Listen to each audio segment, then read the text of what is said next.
घरमा सासु पनि कस्तो हुनुपर्छ त भन्दाखेरि छोरी र बुहारीलाई बराबरी हेर्ने। ल हेर्नुहोस्, ए बाबु तिम्रो दिदी नआइकन बहिनी नआइकन मलाई रमाइलो लाग्दैन, गएर लिएर जा आफ्नो छोरीलाई चाहिँ। अनि बुहारी घरमा लिन आउँदा चाहिँ मेरो घरमा काम छ पठाउँदिन भन्ने सासु पनि काम छैन। आफ्नो घरमा रमाइलो लाग्दैन भने उसको घरमा पनि रमाइलो लाग्दैन नि त। आफ्नो छोरी ल्याउन पर्छ भने आफ्नो बुहारीलाई पनि ल दुलाई गएर बस आऊ भनेर सर्लक्क पठाइदिन सक्नुपर्छ। त्यो हो धर्म। त्यस्तो सासु भनेको लक्ष्मी जस्तै सासु हो। यस्ता सासुलाई जोरदारको तालीले स्वागत गर्नुहोस्। श्री हरि विष्णु भगवानको। यसै कारणले यस्ता यस्ता कर्म गरेर फेरि अहिले कस्तो चलन छ।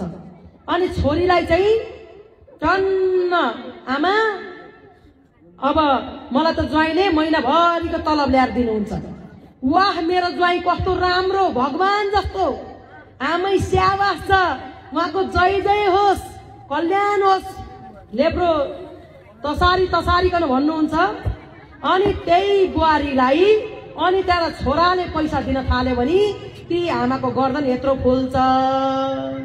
ल हेर्नुहोस्, आफ्नो चाहिँ छोरीले चाहिँ भन्दा रमाउनी अनि त्यहाँ आफ्नो सासूले चाहिँ आफ्नो छोराले चाहिँ बुहारीलाई दिँदाखेरि रिसाउन पाइन्छ?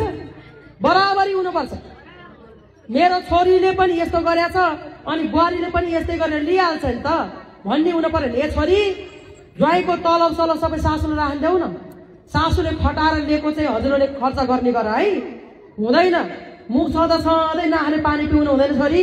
सबै कुरा चाहिँ सासूलाई दिनुपर्छ भन्नुपर्छ आफ्नो घरमा।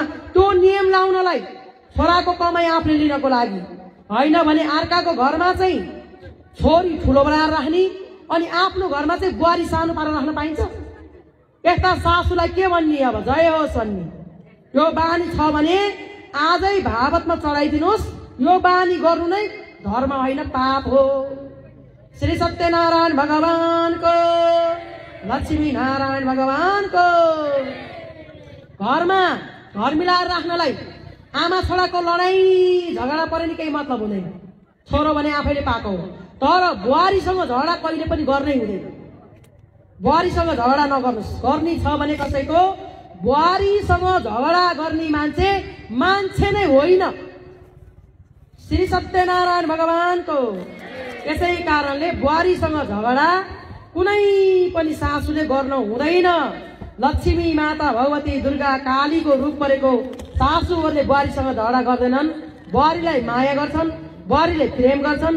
बुहारी ठुसुक्क रिसाई भने पनि एकैछिन खुसी